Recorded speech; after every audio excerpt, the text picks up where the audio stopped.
네, 여러분 반갑습니다. 오늘은 어린이날입니다. 정확히는 내일이 어린이날이죠. 네, 여러분 또 어린이날 쉬잖아요. 여러분 푹 쉬시고 또 즐겁게 노시고 어린이는 아니지만 그래도 여러분 어린이처럼 재미난 하루를 보내셨으면 좋겠다 싶은 생각이 들고요. 또 우리 또 트레킹도 열심히 하는 그런 하루 되었으면 좋겠습니다. 네, 오늘 본문 배경은 이렇습니다. 어, 이스라엘 백성들이 다시 범죄하기 시작해요. 근데 이제 그 범죄가 이제 어떤 거였냐면은 결혼인데, 근데 이방 민족하고 이제 함께하는 그런 결혼이었습니다. 정확히는 다른 나라 여인들하고 이제 혼인하는 거였어요. 왜 사실 요즘에는 뭐 이제 국제 결혼이라고 하면은 막 그렇게 이상하게 보여지진 않잖아요. 저도 이제 아는 저기 목사님들 중에서 혹은 이제 다른 지인들 중에서 외국인들하고 결혼하신 분들이 제법 있으세요. 뭐 어떤 분은 독일인하고 결혼하시고 어떤 분은 저기 필리핀 분하고 결혼하시고 또 어떤 분은 일본인하고 결혼하시고 막 이래요. 그래서 인종도 되게 막 다양하게 어떤 분은 또 그래 막 미국인하고 결혼하신 분도 계시고 왜 근데 사실 이거는 뭐 저의 주변에만 있는 이야기가 아니라 우리가 TV를 봐도 또 유튜브를 봐도 되게 흔하게 접할 수 있는 이야기잖아요. 그리고 어쩌면은 여러분들 중에는 나도 국제 결혼하고 싶다라고 생각하는 친구들이 있을지도 모르겠습니다. 왜 저 나라 오빠들은 너무 멋있는 것 같아 라든지 아니면은 저 나라 누나들은 참 이렇게 너무너무 예쁜 것 같아 뭐 이런 헛된 생각들을 하는 친구들이 있을 수도 있잖아요.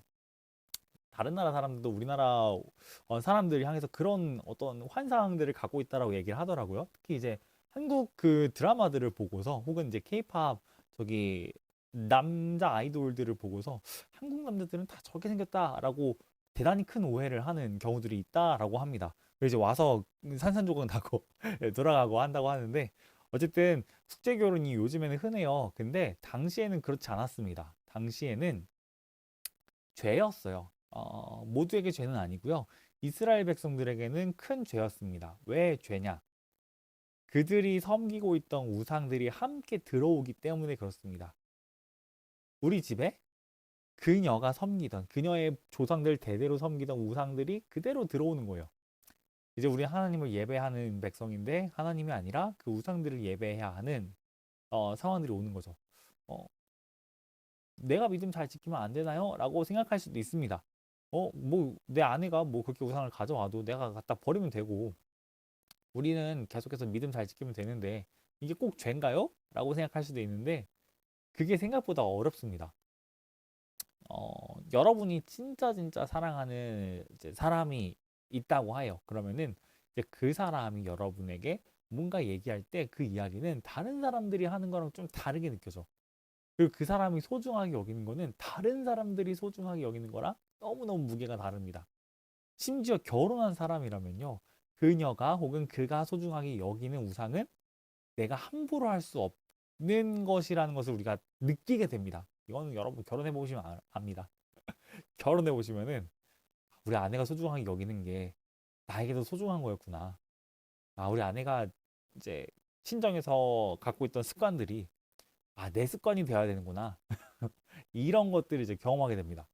근데 이스라엘 백성들은 우상을 숭배하는 여인들하고 결혼하다 보니까 이제 그냥 단순히 국제 결혼이 아니라 우상을 숭배하는 집안으로 변질되는 죄들을 갖게 됩니다. 그리고 에스라는 이것을 가볍게 여기지 않습니다. 옷을 찢고요. 머리털과 수염을 막 뜯습니다. 그러니까 이건 엄청난 회개를 의미를 해요. 그래서 하나님 앞에서 진짜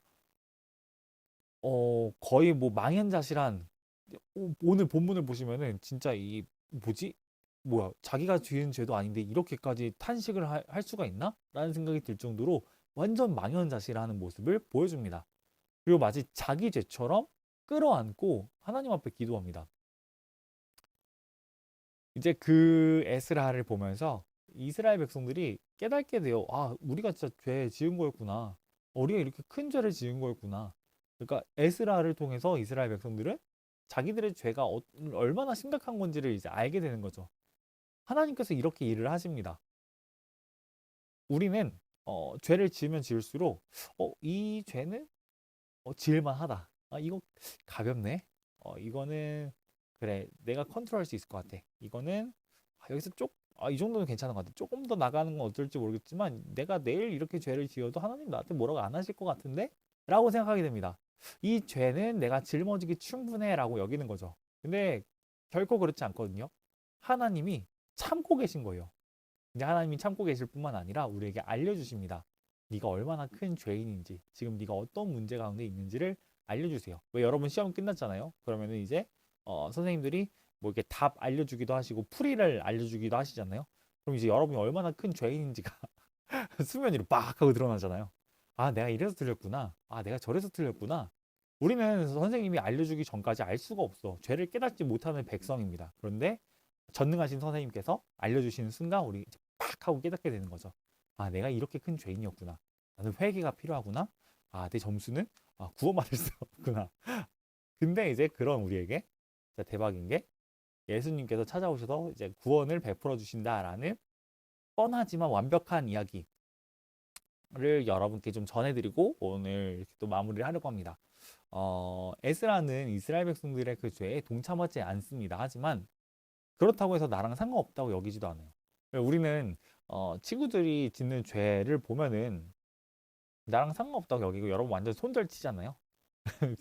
어, 이 며칠 전에 제가 이건 되게 신기한 건데 저한테 좀 신기했어요. 부서를 막론하고 중등부에서는 제가 그래도 매주 한 번씩은 듣는 것 같아요. 나쁜 말들을 여러분이 할 때가 있습니다. 돌아가면서 해요. 근데 그 나쁜 말을 할 때 꼭 옆에 있는 친구가 이렇게 얘기해요. 야, 교회에서 그런 말 하면 어떡해? 그러니까 이 손절을 치는 거죠. 너는 그런 말을 했어? 나 안 하는데? 쟤는 죄인이네? 심지어 크게 말해. 야, 교회에서 그런 말 어떡해? 그 나쁜 말 하는 친구는 조용하게 말하는데 이제 그걸 들은 친구는 되게 크게 말해. 그래서 제가 멀리서도 막 들려요. 그런 거 잘 못 듣거든요. 이렇게 다른 사람들 이렇게 이야기 잘 안 들려요. 근데 엄청 크게 들리는 거예요. 그리고 나서 이제 제가 올라왔습니다. 올라왔는데 거의 비슷한 이야기를 제가 또 들었어요.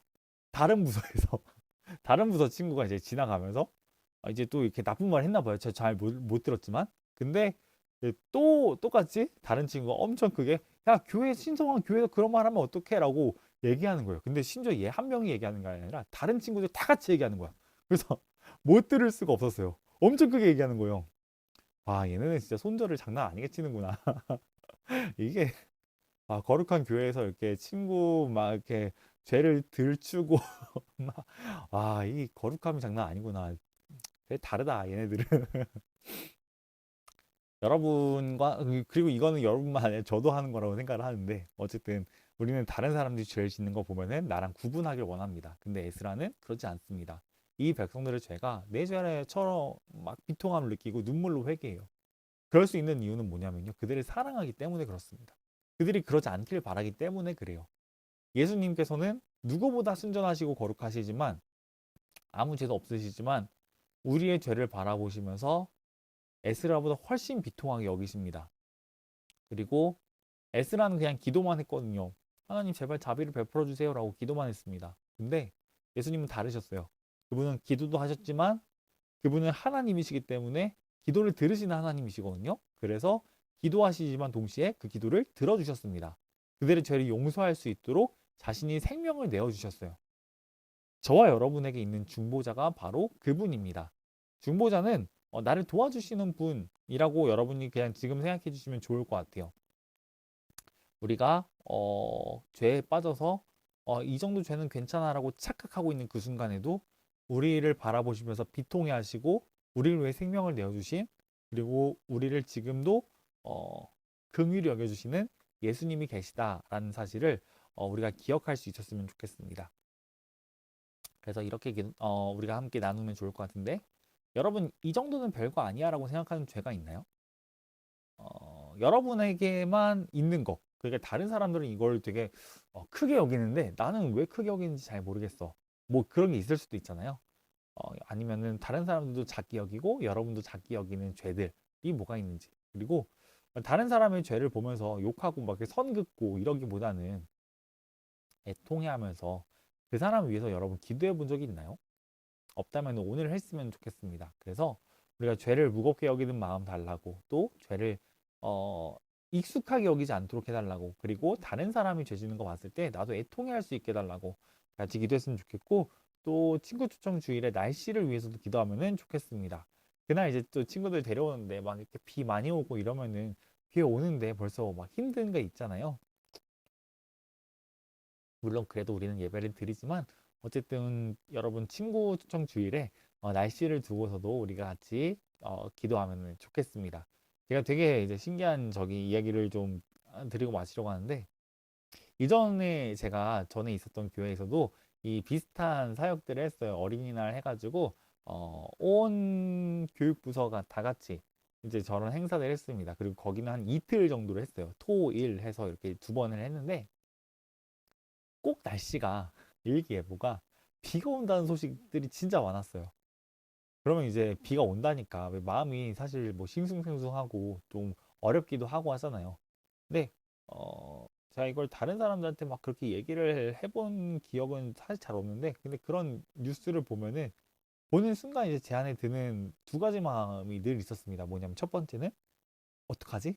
였고, 두 번째는 지금 기도하라고 하시는 건가? 라는 생각들을 했습니다. 그리고 기도를 하면 하나님께서는 진짜 놀랍게도 먹구름이 점점 사라져. 그리고 비 올 확률이 점점 줄어들고 날씨가 좋아지는 거예요. 심지어 그 전날인가? 막 그날 오전까지도 비가 온다 막 이랬는데, 막상 해보니까 안 오는 거예요. 뭐 이랬던 경험들이 있거든요. 뭐 우리가 세속적인 말로 날씨에 뭐 요정이네 어쩌네 이렇게 얘기를 할 수도 있겠지만, 저는 하나님의 은혜라고 생각을 합니다. 그래서 주께서 우리 가운데 또 그러한 은혜 주시기를 기도하면 좋겠습니다. 우리 함께 고백하고 마치겠습니다. 나는 내가 생각하는 것보다 더 큰 죄인입니다. 그러나 나는 내가 생각하는 것보다 더 큰 사랑을 받았습니다. 저는 하나님의 사람입니다. 네, 여러분, 하나님의 사랑으로 또 오늘 살아가는 축복, 복이 여러분에게 있길 바라고, 내일은 에스라 10장입니다. 이제 에스라 성경은 마지막이고요. 그 다음은 또 다른 성경 넘어가는데, 근데 그 다른 성경이랑 에스라는 사실상 거의 한 권이라고 보시면 될 것 같습니다. 그래서 에스라 마지막이지만 또 이 회개에 대한, 떨며 결단하는 백성들에 대한 이야기를 우리가 살펴보도록 하겠습니다. 네, 그럼 또 너무 수고 많으셨고 내일 뵙도록 하겠습니다. 감사합니다.